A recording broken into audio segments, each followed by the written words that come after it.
खनिज आधारित उद्योग। इन उद्योगों में खनिजों के कच्चे माल के रूप में उपयोग किया जाता है। कुछ उद्योग लौह अंश वाले धात्विक खनिज का उपयोग करते हैं, जैसे कि लौह इस्पात उद्योग, जबकि कुछ उद्योग अलौह धातु खनिजों का उपयोग करते हैं, जैसे एल्युमिनियम, तांबा, जवाहरात उद्योग, सीमेंट, मिट्टी के बर्तन आदि उद्योग में अधात्विक खनिजों का प्रयोग किया जाता है। लौह एवं इस्पात उद्योग। लोहा तथा इस्पात उद्योग एक आधारभूत उद्योग है, जबकि अन्य सभी सारी हल्की और मध्यम उद्योग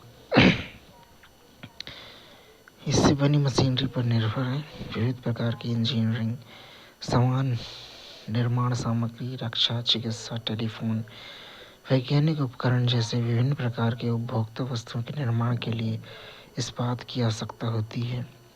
इस्पात के उत्पादन तथा खपत को प्राय एक देश के विकास का पैमाना माना जाता है। लोहा और इस्पात एक भारी उद्योग है, क्योंकि इसमें प्रयुक्त कच्चा और तैयार माल दोनों ही भारी एवं स्थूल होते हैं और इसके लिए अधिक परिवहन लागत की आवश्यकता होती है। इस उद्योग के लिए लौह अयस्क, कुकिंग कोल तथा चूना पत्थर का अनुपात लगभग 4:2:1 का है।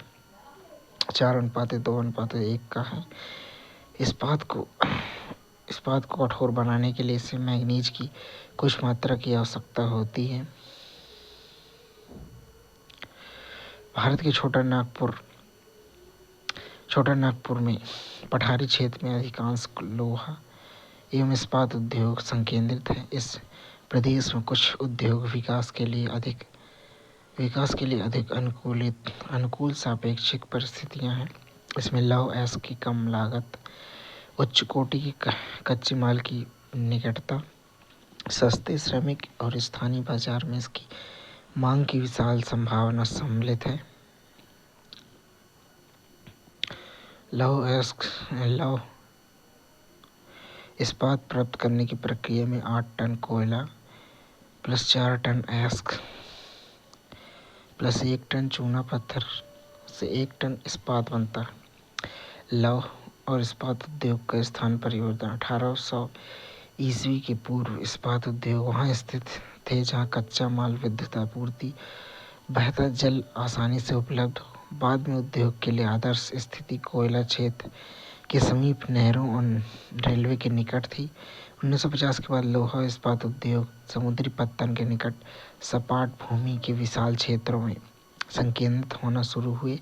ऐसा इसलिए हुआ क्योंकि इस्पात निर्माण का कार्य एक समय तक बहुत विशाल हो गया और लौह अयस्क विदेशों से आयात करना पड़ता था। भारत में लोहा इस्पात उद्योग कच्चा माल, सस्ते श्रमिक, परिवहन, बाजार का लाभ लेते हुए विकसित हुए। सभी महत्वपूर्ण इस्पात उत्पादन केंद्र जैसे भिलाई, दुर्गापुर, बर्नपुर, जमशेदपुर, राउरकेला, बोकारो एक ही प्रदेश में स्थित है, जो 4 राज्यों में फैले। वे 4 राज्य पश्चिम बंगाल, झारखंड, उड़ीसा, छत्तीसगढ़, भद्रावती, विजयनगर कर्नाटक में है। विशाखापट्टनम आंध्र प्रदेश में, सलेम तमिलनाडु में अन्य महत्वपूर्ण इस्पात केंद्र हैं जो स्थानीय संसाधनों का उपयोग करते हैं। जमशेदपुर और पिट्सबर्ग पर केस स्टडी की बात करें तो जमशेदपुर 1947 से पूर्व भारत में केवल एक इस्पात का कारखाना, Tata iron steel company TISCO, यह निजी स्वामित्व में था। स्वतंत्रता के बाद सरकार ने यह कार्य अपने हाथों में ले लिया। बहुत से लोहा इस्पात संयंत्र स्थापित किए। झारखंड में स्वर्ण रेखा और सरकई नदी के संगम के भी समीप साकची में सन 1907 में टिस्को की स्थापना की गई थी। बाद में साकची का नाम बदलकर जमशेदपुर कर दिया गया था। भौगोलिक रूप में जमशेदपुर देश में लौह इस्पात केंद्र के रूप में सर्वाधिक सुविधाजनक स्थान पर है।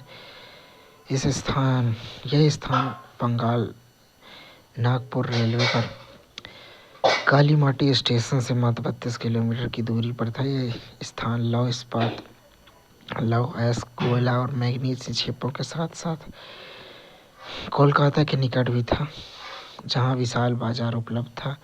टिस्को को झरिया कोयला क्षेत्र से कोयला और उड़ीसा तथा छत्तीसगढ़ से लौह अयस्क, चूना पत्थर, डोलोमाइट एवं मैंगनीज प्राप्त होता है।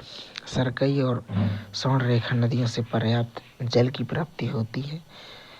सरकारी प्रोत्साहनों से इसे पर्याप्त पूंजी उपलब्ध हुई। जमशेदपुर में टिस्को की स्थापना के बाद कई अन्य औद्योगिक संयंत्र स्थापित हुए। इसमें रसायन इंजनों के पुर्जे, कृषि उपकरण, मशीनें, टिन की चादरें, केबल और तार का उत्पादन किया जाता है। भारत में लौह इस्पात उद्योग के विकास से त्वरित औद्योगिक विकास प्रारंभ हुआ। भारतीय उद्योग के लगभग सभी क्षेत्र अधिकांशतः अपने आधारभूत अवसंरचना के लिए लोहा इस्पात उद्योग पर निर्भर है। भारतीय लोहा इस्पात उद्योग में बृहत समकालित इस्पात संयंत्रों के साथ साथ लघु इस्पात मिल भी शामिल है। इसमें द्वितीयक उत्पादक, रोलिंग मिल और सहायक उद्योग भी शामिल है। पिट्सबर्ग, संयुक्त राज्य अमेरिका का एक महत्वपूर्ण इस्पात नगर। पिट्सबर्ग के इस्पात को स्थानीय सुविधाएं उपलब्ध हैं। कच्चा माल जैसे कोयला पिट्सबर्ग में ही उपलब्ध है, जबकि लौह अयस्क मिनेसोटा की लोहे की खानों से प्राप्त होता है, जो पिट्सबर्ग से लगभग 1500 किलोमीटर दूर है। इन खानों और पिट्सबर्ग के बीच नौ परिवहन का सर्वोत्तम मार्ग ग्रेट लैक्स मार्ग आता है। यह अयस्क के नौ परिवहन हेतु सस्ता मार्ग ग्रेट लेक्स से पिट्सबर्ग क्षेत्र तक लौह अयस्क रेलगाड़ी से लाया जाता है। ओहियो, मोनोंगहेला और एल्गनी नदियों से पर्याप्त जल प्राप्त होता है। आज पिट्सबर्ग में बहुत कम बड़ी इस्पात मिल है। ये मिल पिट्सबर्ग के ऊपर मोनोंगहेला और एल्बनी नदी की घाटियों में तथा पिट्सबर्ग के नीचे ओहियो नदी के सहारे स्थित परिष्कृत इस्पात स्थल और जल दोनों मार्गों द्वारा बाजार में भेजा जाता है। पिट्सबर्ग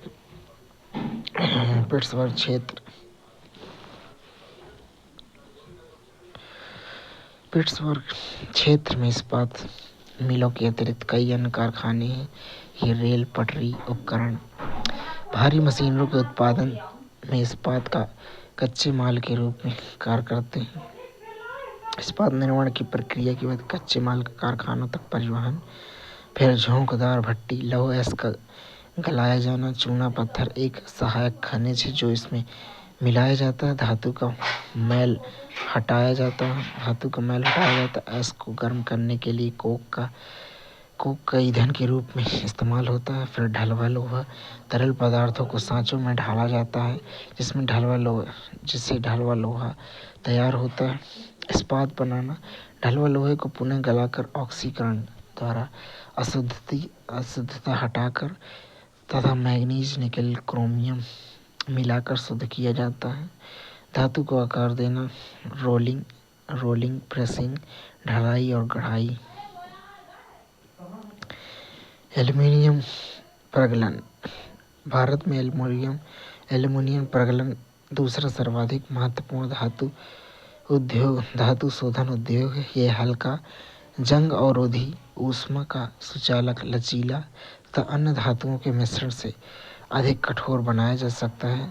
हवाई जहाज बनाने में, बर्तन तथा तार बनाने में इसका उपयोग किया जाता है। कई उद्योगों में इसका महत्व इस्पात, तांबा, जस्ता व शीशे के विकल्प के रूप में प्रयुक्त होने से बढ़ा है। देश में एल्युमिनियम प्रगलन संयंत्र उड़ीसा, पश्चिम बंगाल, केरल, उत्तर प्रदेश, छत्तीसगढ़, महाराष्ट्र और तमिलनाडु राज्यों में स्थित है। प्रगालकों में बॉक्साइट का कच्चे पदार्थ के रूप में जो भारी गहरे लाल रंग की चट्टान जैसा होता है प्रयोग किया जाता है। प्रवाह चार्ट एल्युमिनियम निर्माण प्रक्रिया दर्शाता है। इस उद्योग की स्थापना में दो महत्वपूर्ण आवश्यकताएं हैं: नियमित ऊर्जा की पूर्ति तथा कम कीमत पर कच्चे माल की सुविधा उपलब्धता। रसायन आधारित उद्योग, भारत में रसायन उद्योग तेजी से विकसित हो रहा और फैल रहा है। इसकी भागीदारी जीडीपी में, सकल घरेलू उत्पाद में लगभग 3% है। यह उद्योग एशिया का तीसरा सबसे बड़ा तथा विश्व में आकार की दृष्टि से 12वें स्थान पर है। इसमें लघु तथा बृहद दोनों प्रकार की विनिर्माण इकाइयां सम्मिलित हैं। अकार्बनिक और कार्बनिक दोनों क्षेत्रों में तीव्र वृद्धि दर्ज की गई है। अकार्बनिक रसायनों में सल्फ्यूरिक अम्ल, उर्वरक, कृत्रिम वस्त्र, प्लास्टिक गोंद, रंग रोगन, डाई आदि निर्माण में प्रयुक्त नाइट्रोजन अम्ल, नाइट्रिक अम्ल, क्षार, सोडा ऐश, कांच, साबुन, शोधन या अपमार्जक, कागज में प्रयुक्त होने वाले रसायन तथा कास्टिक सोडा आदि शामिल है। कार्बनिक रसायनों में पेट्रो रसायन शामिल है जो कृत्रिम वस्त्र, कृत्रिम रबर, प्लास्टिक, रंजक पदार्थ, दवाइयों, औषध रसायन के बनाने में प्रयोग किए जाते हैं। ये उद्योग तेल शोधन शालाओं या पेट्रो रसायन उद्योगों के समीप स्थापित हैं। रसायन उद्योग अपने आप में एक बड़ा उद्योग भी है। आधारभूत रसायन एक प्रक्रिया द्वारा अन्य रसायन उत्पन्न करते हैं जिसका उपयोग औद्योगिक अनुप्रयोगों, कृषि अथवा उपभोक्ता बाजारों के लिए किया जाता है। उर्वरक उद्योग नाइट्रोजनी उर्वरक, मुख्यतः यूरिया, फास्फोरिक उर्वरक, डीएपी तथा अमोनियम फास्फेट और मिश्रित उर्वरक जिसमें 3 मुख्य पोषक उर्वरक नाइट्रोजन, फास्फेट और पोटाश शामिल हैं, के उत्पादन क्षेत्रों के इर्द गिर्द केंद्रित है।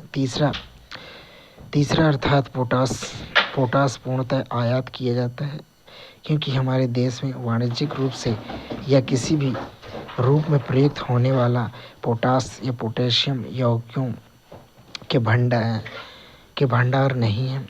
हरित क्रांति के पश्चात ये उद्योग देश के अनेक भागों में भी फैल गए हैं। गुजरात, तमिलनाडु, उत्तर प्रदेश, पंजाब, केरल राज्य कुल उर्वरक उत्पादन का लगभग 50% उत्पादन करते हैं।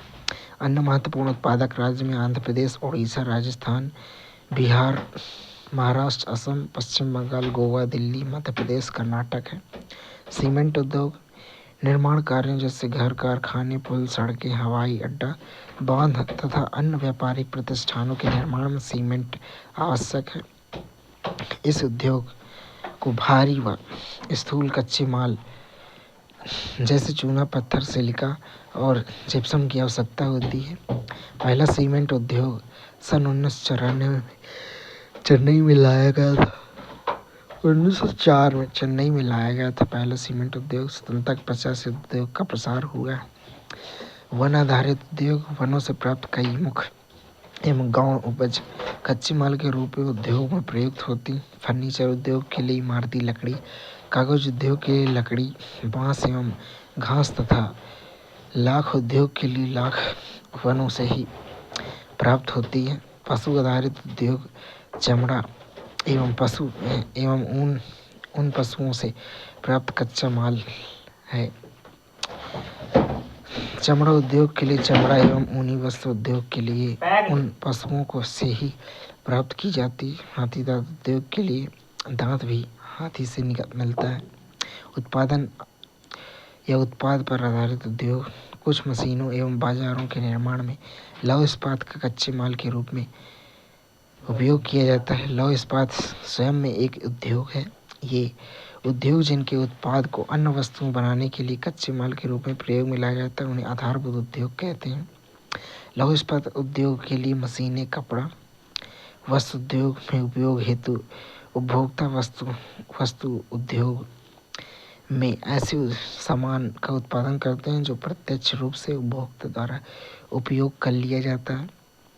उदाहरण के तौर पर रोटी, ब्रेड एवं बिस्कुट, चाय, साबुन, लिखने के लिए कागज, टेलीविजन, श्रृंगार सामान आदि का उत्पादन करने के लिए उद्योगों को उपभोक्ता माल बनाने वाले या गैर आधारभूत उद्योग कहा जाता है।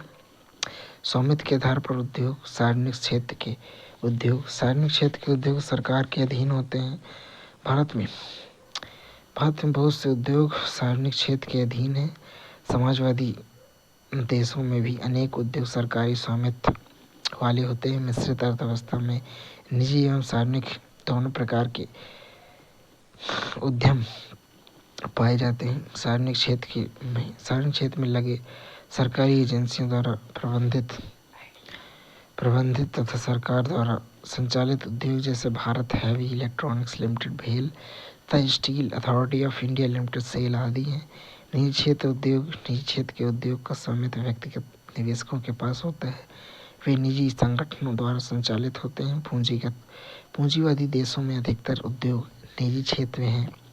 टिस्को, बजाज ऑटो लिमिटेड, डाबर उद्योग आदि। संयुक्त क्षेत्र के उद्योग का संचालन संयुक्त कंपनी के द्वारा या किसी निजी एवं सार्वजनिक क्षेत्र की कंपनी के संयुक्त प्रयासों द्वारा किया जाता है।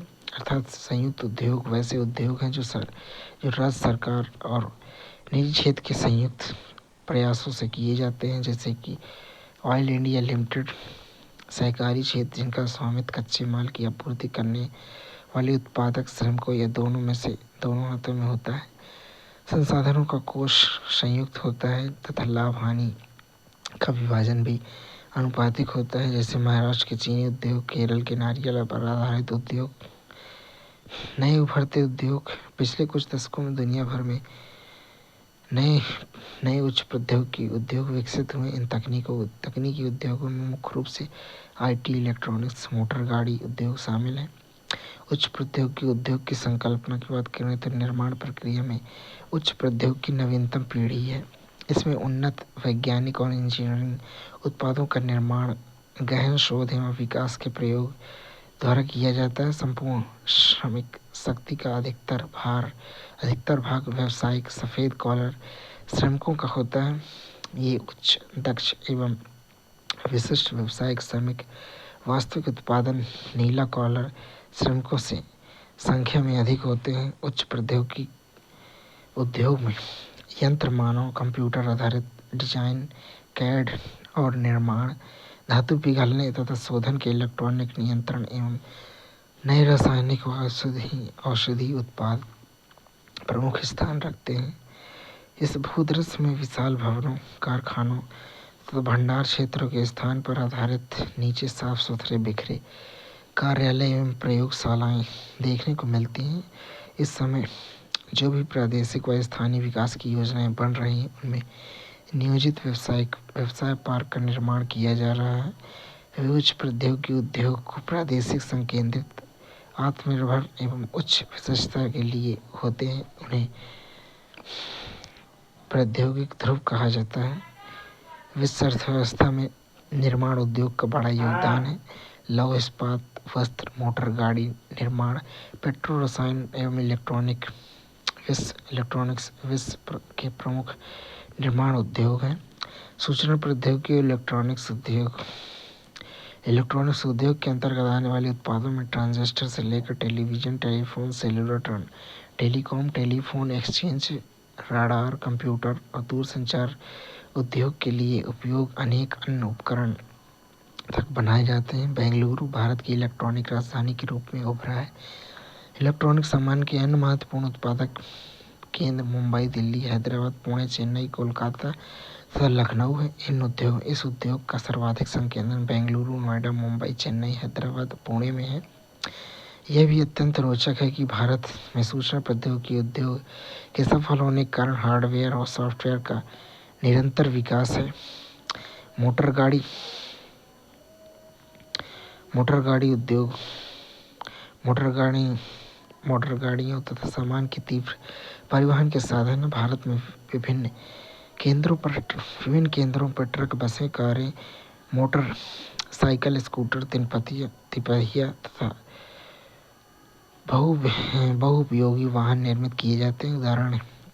उदारीकरण के पश्चात नए और आधुनिक मॉडल के वाहनों का बाजार तथा वाहनों की मांग बढ़ी, जिससे इस उद्योग में विशेषकर कार, दोपहिया तथा तिपहिया वाहनों की अपार वृद्धि हुई है। यह उद्योग दिल्ली, गुड़गांव, मुंबई, पुणे, चेन्नई, कोलकाता, लखनऊ, इंदौर, हैदराबाद, जमशेदपुर तथा बेंगलुरु के पास स्थित है।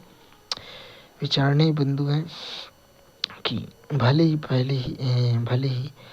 पहले की औद्योगिक क्रांति का हिस्सा बनने से भारत चूक गया। भारत भले ही पहले की औद्योगिक क्रांति बनने से चूक गया है, लेकिन भारत ने चौथी औद्योगिक क्रांति का नेतृत्व करने की क्षमता है। चौथी औद्योगिक क्रांति से आपका क्या मतलब है? क्या आपकी पिछली 3 अन्य औद्योगिक क्रांति के नाम पता है? उन कारकों का उल्लेख करें जिन्हें भारत ने पिछली औद्योगिक क्रांति में अग्रणी बनने से रोका है। वैश्विक औद्योगिक क्षेत्र। औद्योगिक प्रदेश का विकास तब होता है जब कई तरह के उद्योग एक दूसरे के निकट स्थित होते हैं और वे अपनी निकटता के लाभ आपस में बांटते हैं। विश्व के प्रमुख औद्योगिक प्रदेश पूर्वोत्तर अमेरिका, पश्चिमी और मध्य यूरोप, पूर्वी यूरोप तथा पूर्वी एशिया। मुख्य औद्योगिक प्रदेश अधिकांशतः शीतोष्ण कटिबंधीय क्षेत्रों, समुद्री पत्तनों के समीप और विशेष तौर पर कोयला क्षेत्रों के निकट स्थित होते हैं। औद्योगिक प्रदूषण और पर्यावरण निम्नीकरण। औद्योगिक प्रदूषण, पर्यावरण निम्नीकरण, पर्यावरण क्षरण, वायु प्रदूषण, अधिक अनुपात में अनचाही गैसों की उपस्थिति जैसे सल्फर डाइऑक्साइड तथा कार्बन मोनोऑक्साइड वायु प्रदूषण का कारण है। वायु में निलंबित कणनुमा पदार्थों के ठोस व द्रवीय दोनों ही प्रकार के कण होते हैं, जैसे कि धूलि, स्प्रे, कुहासा, धुआं। रसायन व कागज उद्योग, ईंटों के भट्टे, तेल शोधन शालाएं, प्रगलन उद्योग, जीवाश्म ईंधन दहन और छोटे बड़े उद्योग प्रदूषण के नियमों का उल्लंघन करते हुए धुआं निष्कासित करते हैं। जहरीली गैसों का रिसाव बहुत भयानक तथा दूरगामी प्रभाव वाली हो सकता है। भोपाल गैस त्रासदी ऐसी ही घटना का एक उल्लेखनीय उदाहरण है। वायु प्रदूषण मानव स्वास्थ्य, पशुओं, पौधों, इमारतों, पूरे पर्यावरण पर दुष्प्रभाव डालती है। जल प्रदूषण उद्योगों द्वारा कार्बनिक तथा अकार्बनिक अपशिष्ट पदार्थों के नदी में छोड़ने से जल प्रदूषण फैलता है। जल प्रदूषण के प्रमुख कारण कागज, लुगदी, रसायन, वस्त्र, रंगाई उद्योग, तेल शोधन शालाएं, चमड़ा उद्योग तथा इलेक्ट्रोप्लेटिंग उद्योग हैं, जो रंग अपमार्जक, अम्ल, लवण और भारी धातुओं जैसे सीसा, पारा, कीटनाशक उर्वरक, कार्बन, प्लास्टिक व रबर सहित कृत्रिम रसायन आदि जल में वाहित करते हैं। भारत में मुख्य अपशिष्ट पदार्थों में फ्लाई ऐश, फोस्को, जिप्सम तथा लौह इस्पात की अशुद्धियां हैं। तापीय प्रदूषण जब कारखानों तथा ताप घरों से गर्म जल के बिना ठंडा किए ही नदियों तथा तालाबों में छोड़ दिया जाता है तो जल से तापीय प्रदूषण होता है। परमाणु संयंत्रों से अपशिष्ट व परमाणु संयंत्र उत्पादक कारखानों से कैंसर, जन्मजात विकार तथा अकाल प्रसव जैसी बीमारियां होती हैं। मृदा व जल प्रदूषण आपस में संबंधित है।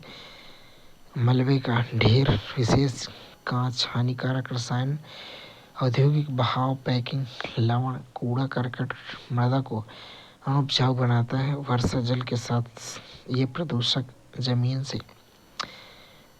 से रिसते हुए भूमिगत जल तक पहुंचकर उसे भी प्रदूषित कर देते हैं। ध्वनि प्रदूषण से भिन्नता तथा उत्तेजना ही नहीं वरन श्रवण असक्षमता, हृदय गति, रक्तचाप तथा अन्य कायिक व्यवस्थाएं भी बढ़ती हैं। अनचाही ध्वनि उत्तेजना व मानसिक चिंता का स्रोत है।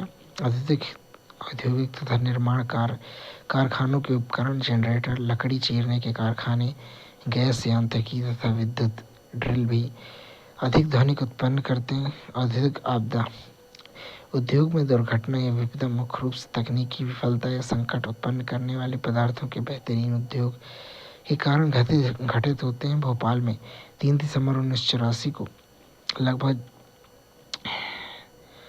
12:30 पर घटित अब तक की सबसे त्रासदपूर्ण औद्योगिक दुर्घटना है। यह एक प्रौद्योगिकी दुर्घटना थी जिसमें यूनियन कार्बाइड कीटनाशक कारखाने से हाइड्रोजन साइनाइड तथा प्रतिक्रियाशील उत्पादों के साथ अत्यंत विषैले मिथाइल आइसोसाइनेट MIC गैस का रिसाव हुआ। सन 1989 में सरकारी कानून में सूचना के अनुसार 35,598 व्यक्तियों की मृत्यु हुई थी। हजारों लोग बच गए। वो आज भी एक से अधिक बीमारियों, अंधापन, प्रतिरक्षा तंत्र विकारी, आंत शोथ विकृति आदि से पीड़ित है। 23 दिसंबर 2005 में चीन में गाओ कायो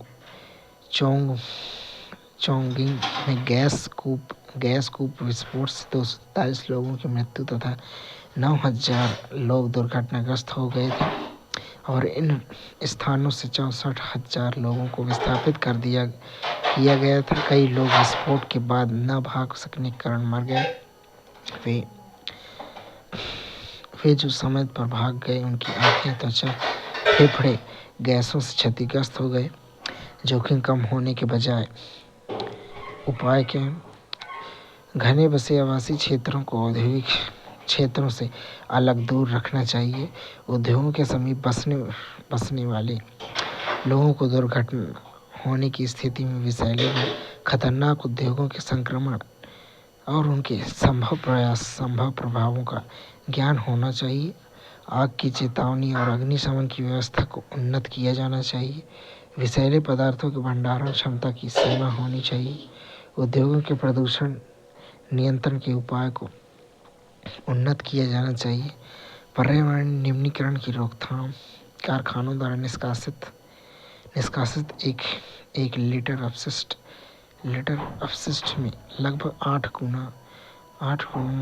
8 गुना स्वच्छ जल दूषित होता है। औद्योगिक प्रदूषण के स्वच्छ जल को कैसे बचाया जा सकता है? इसके निम्न सुझाव हैं। विभिन्न प्रक्रियाओं में जल का न्यूनतम उपयोग तथा जल 2 या अधिक उत्तरोत्तर अवस्थाओं में पुनः चक्रित द्वारा पुनः उपयोग। जल की आवश्यकता पूर्ति हेतु वर्षा जल संग्रहण। नदियों व तालाबों में गर्म जल तथा अपशिष्ट पदार्थों को प्रवाहित करने से पहले उनका शोधन करना। औद्योगिक अपशिष्ट का शोधन 3 चरणों में किया जा सकता है। यांत्रिक साधनों द्वारा प्राथमिक शोधन। इसमें अपशिष्ट पदार्थों की छटाई, उनके छोटे छोटे टुकड़े करना, ढलना तथा तलछट जमाव आदि सम्मिलित है। जैविक प्रक्रियाओं द्वारा द्वितीयक शोधन। जैविक, रासायनिक तथा भौतिक प्रक्रियाओं द्वारा तृतीयक शोधन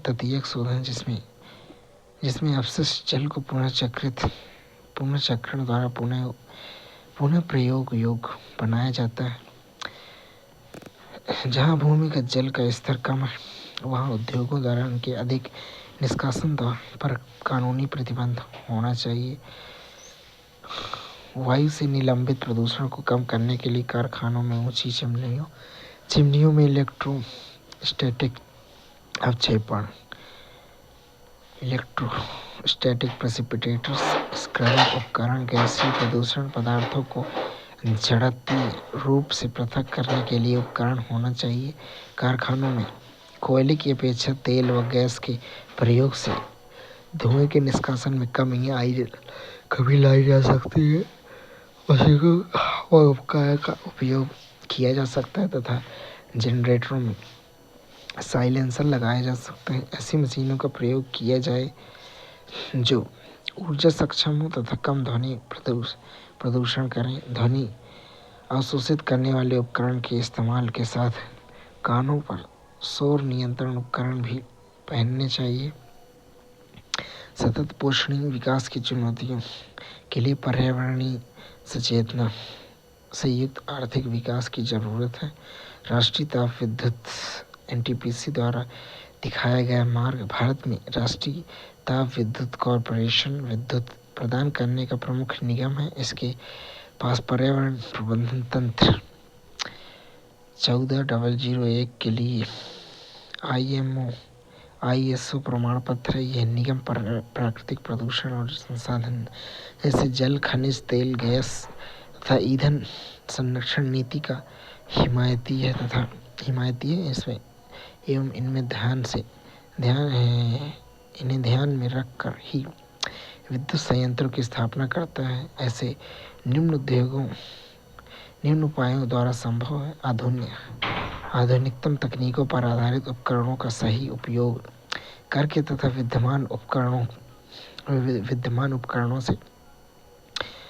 उपकरणों में सुधार, अधिकतम राख का इस्तेमाल कर अपशिष्ट पदार्थों का न्यून उत्पादन, पारिस्थितिकी संतुलन बनाए रखने के लिए हरित क्षेत्रों की सुरक्षा तथा वृक्षारोपण के लिए प्रेरित करना, तरल अपशिष्ट प्रबंधन, राख युक्त जलीय पुनर्चक्रण तथा राख संग्रह, ऐश पौंड प्रबंधन द्वारा पर्यावरण प्रदूषण को कम करना, सभी ऊर्जा संयंत्रों का पारिस्थितिकी रूप से मॉनिटर तथा समीक्षा करना एवं ऑनलाइन आंकड़ों का प्रबंधन करना। निष्कर्ष रूप में कहें तो भारत में विभिन्न उद्योग पारंपरिक और श्रम प्रधान क्षेत्रों से लेकर उच्च तकनीकी व तेजी से विकसित होते क्षेत्रों तक विस्तृत है। ये उद्योग पूरे देश में फैले हुए हैं, जिनमें से प्रत्येक की अपनी एक अलग विशेषता और महत्व है।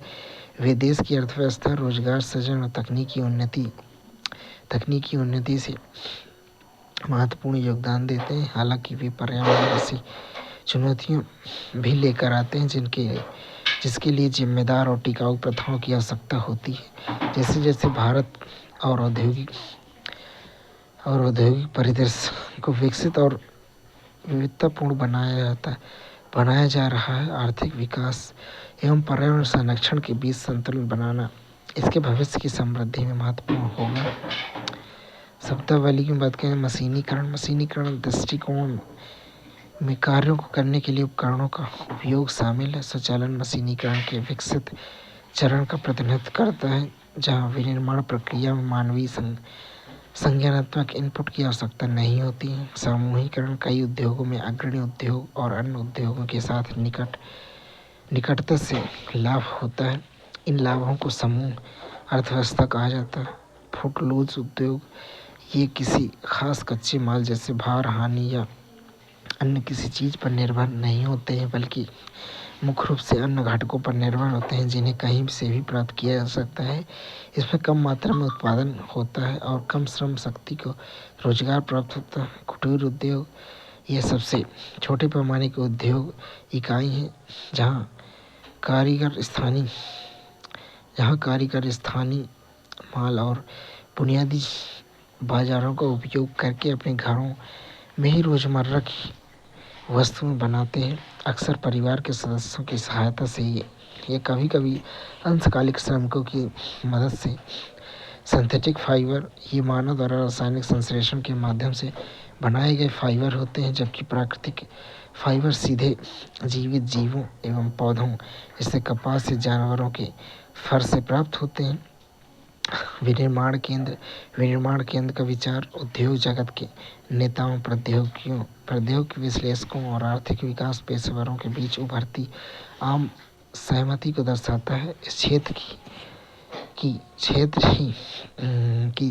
ही प्रौद्योगिकी आधारित विकास पर काम करने के लिए प्रयुक्त स्थान है तथा क्षेत्रों को सहयोगात्मक अनुसंधान और विकास केंद्रों द्वारा संचालित किया जाना चाहिए, जहां उद्योग कठिन समस्याओं को सुलझाने व प्रौद्योगिकी लाभ को बढ़ावा देने के लिए शिक्षा जगत और सरकार के साथ मिलकर काम कर सकें। व्हाइट कॉलर कर्मचारी वह व्यक्ति जो पेशेवर सेवा, डेस्क प्रबंधकी व प्रशासनिक कार्य करता है। व्हाइट कॉलर कार्य किसी कार्यालय या अन्य प्रशासनिक वातावरण में किया जा सकता है। प्रगलन यह प्रक्रिया जिसमें धातुओं को उनके लव हैं उनको अयस्कों से गलाने से अधिक ताप पर गर्म करके निकाला जाता है। टेक्नोपोलिस तकनीकी रूप से उन्नत शहर या वह शहर जो वस्तुओं, विशेष रूप से माइक्रो इलेक्ट्रॉनिक्स के मशीनीकृत निर्माण में अत्यधिक शामिल है। पर्यावरण क्षरण का मतलब है हवा, पानी, मिट्टी जैसे संसाधनों की कमी, पारिस्थितिकी तंत्र का विनाश और वन्य जीवों का विलुप्त होना। इसे पर्यावरण में किसी भी ऐसे बदलाव या गड़बड़ी के रूप में परिभाषित किया जाता है जिसे हानिकारक या अवांछनीय माना जाता है।